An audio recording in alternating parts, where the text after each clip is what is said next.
Friends, welcome to my channel excellent English zone. आज हम पढ़ने वाले हैं 11th क्लास के स्नैपशॉट से सेकंड लेसन द एड्रेस। तो द एड्रेस लेसन के आज हम एनसीईआरटी फोल्डर्स कवर करेंगे। तो इसके जो 4 क्वेश्चंस हैं उनको हम आज कवर कर लेते हैं। इसका जो फर्स्ट क्वेश्चन है, have you come back, said the women. I thought that no one had come back. Does this statement give some clue about the story? If yes, what is it? Question कहता है कि have you come back, क्या तुम वापस आ गई हो? Said the women, women ने ऐसा कहा। I thought that no one had come back, मैंने तो सोचा था कोई वापस नहीं आया।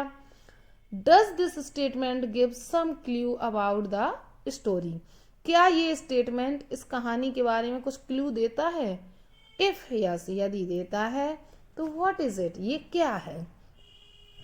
तो हमें बताना है पूरा इसमें कि उस लेडी ने ऐसा क्यों कहा, किसके लिए कहा और इसका क्या मतलब है। तो आंसर है हमारा, the coated statement gives us a clue about the story. दिया हुआ जो स्टेटमेंट है क्वेश्चन में, दिया हुआ स्टेटमेंट वो कहानी के बारे में हमें क्लू देता है। It means that the two families were acquaintances, इसका मतलब ये है कि जो दो परिवार थे वो एक दूसरे को पहचानते थे। हु न्यू ईच अदर, जो एक दूसरे को जानते थे। एंड स्टेड नियर बाई, और पास में ही रहते थे। During the war, many families left the land to take refuge in other place, while some of the families stayed back at the same place. युद्ध के दौरान कई परिवारों को अपना घर छोड़कर दूसरे स्थानों में शरण लेनी पड़ी, जबकि कई परिवार अपने ही स्थान पर सुरक्षित रहे। Mrs. Darling thought that the family of Mrs. S died during the war. Mrs Darling ने सोचा कि मिसिज एस की फैमिली युद्ध के दौरान मर गई है।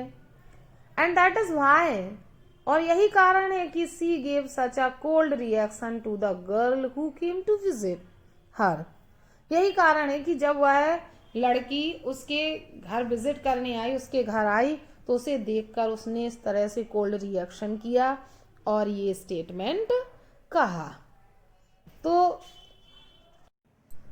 This statement reflects Mrs. Darling's unwillingness to return the belongings of the narrator's mother. ये जो स्टेटमेंट उसने कहा, ये स्टेटमेंट नैरेटर की माँ की वस्तुओं को ना लौटाने की इच्छा को दर्शाता है। मिसेस डॉर्लिंग की वस्तुएं ना लौटाने की इच्छा को दर्शाता है। She does not expect them to be alive. वो उसके जीवित ना होने की उम्मीद करती है, उसे लगता है कि कोई भी जीवित नहीं था। So she said this statement when she saw the girl at her door, जब उसने उस लड़की को अपने दरवाजे पर देखा तो उसने इस तरह से स्टेटमेंट दिया। तो ये हमारा क्वेश्चन कंप्लीट होता है। सेकंड क्वेश्चन जो है हमारा, The story is divided into pre-war and post-war times. What hardships do you think the girl underwent during these times? ये जो कहानी है वो युद्ध के पहले और युद्ध के बाद के समय को डिवाइड करती है, और आपके विचार से या हमारे विचार के अनुसार उस लड़की को इस दौरान क्या क्या कठिनाइयां सहन करनी पड़ी, इसको हमें यहाँ डिस्क्राइब करना है। तो ये जो एनसीईआरटी फोल्डर हैं ये सभी लॉन्ग टाइप के क्वेश्चंस हैं, तो आप ये समझ लीजिए कि ये आपके लॉन्ग आंसर्स ही कवर हो रहे हैं। आंसर है इसका हमारा, the story is based on the pre war and post war period.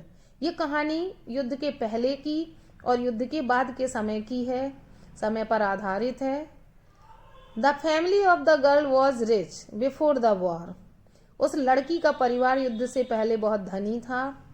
And they had valuable possessions in their house, और उनके घर में कीमती वस्तुएं थीं। व्हेन द वॉर स्टार्टेड, जब युद्ध शुरू हुआ, Mrs Darling established contact with them, तो मिसेस डॉर्लिंग ने उनसे अपना संबंध स्थापित किया and started visiting them again, और उनके यहाँ बार बार विजिट करना शुरू कर दिया। She started taking the possessions with her whenever she would visit, जब भी वो उसके घर आती अपने साथ उसका कोई ना कोई सामान ले जाती।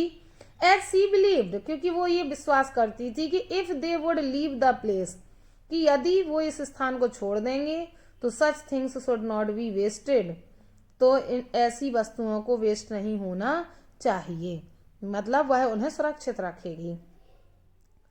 The girl suffered a lot, लड़की ने अत्यधिक परेशानी सही। हर मदर डाइड, उसकी माँ मर गई। And she had to live in a rented place, और उसे किराए के स्थान पर रहना पड़ा। She found it really difficult to go back to the place where her childhood was spent, उसके लिए उस स्थान पर वापस जाना बहुत कठिन था जहां उसका बचपन बीता था। And she wanted her belongings back, और वह अपने सामान को वापस पाना चाहती थी। When she went to meet Mrs Darling, जब वो मिसेस डॉर्लिंग से मिलने गई तो Mrs Darling refused to recognise her, तो मिसेस डॉर्लिंग ने उसे पहचानने से मना कर दिया। She indifferently ask her to come at another time, और उसने बड़े अनमने मन से उसे फिर कभी आने को कहा।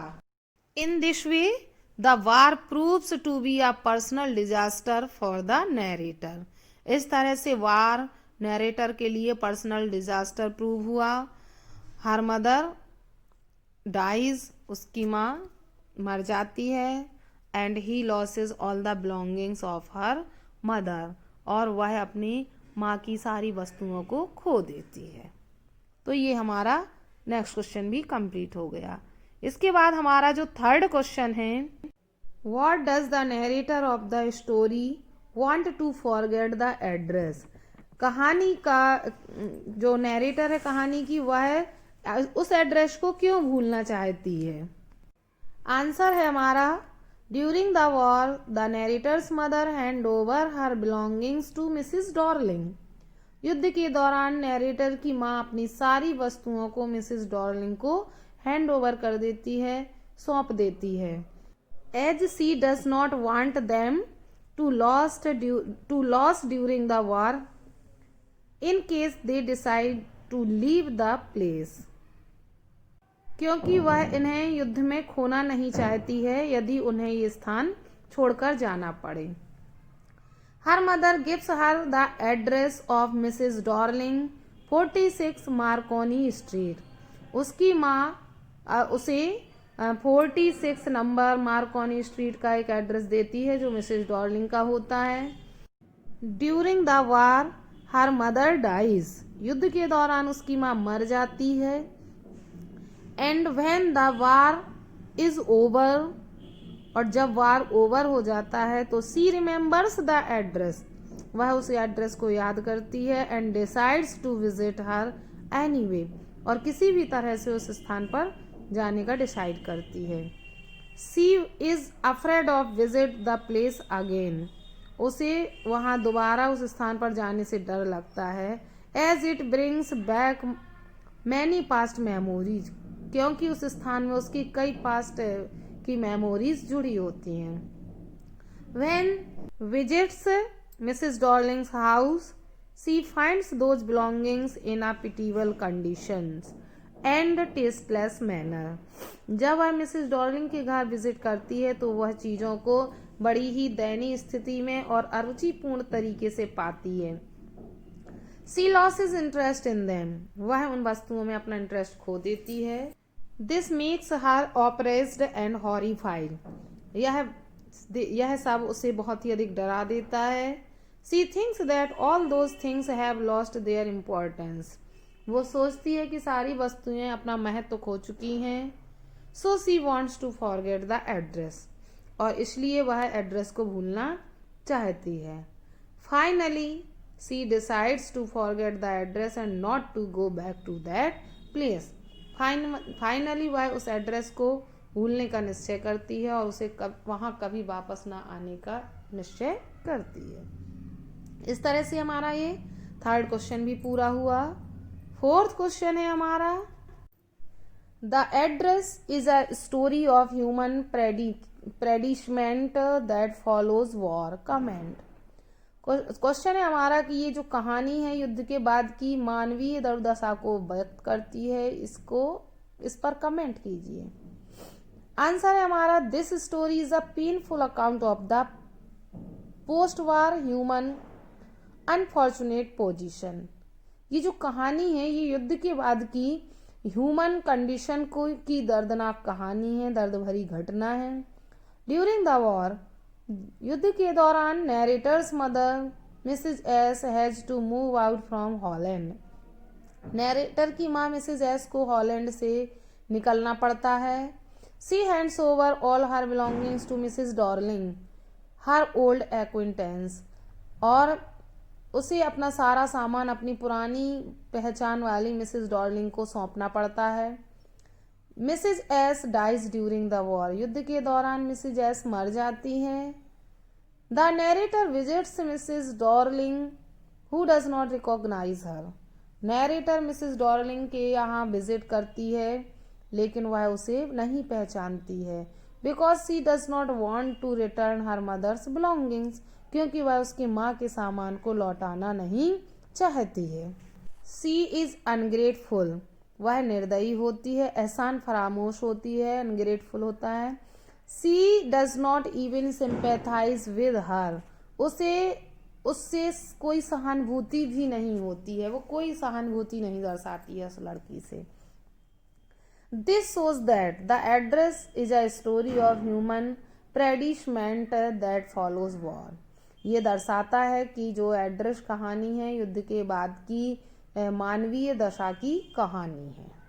तो इस तरह से हमने यहाँ पर चारों एनसीईआरटी फोल्डर क्वेश्चंस को कवर किया है। तो आई होप आपको ये क्वेश्चंस के आंसर्स समझ में आए होंगे। वीडियो अच्छा लगा हो तो वीडियो को लाइक करें, अपने फ्रेंड्स को ज़्यादा से ज़्यादा शेयर करें, और अगर आप मेरी चैनल पर अभी तक नए हैं और आप अपने सिलेबस को कंप्लीट करना चाहते हैं तो मेरी चैनल से जुड़े रहें। Thanks for watching video.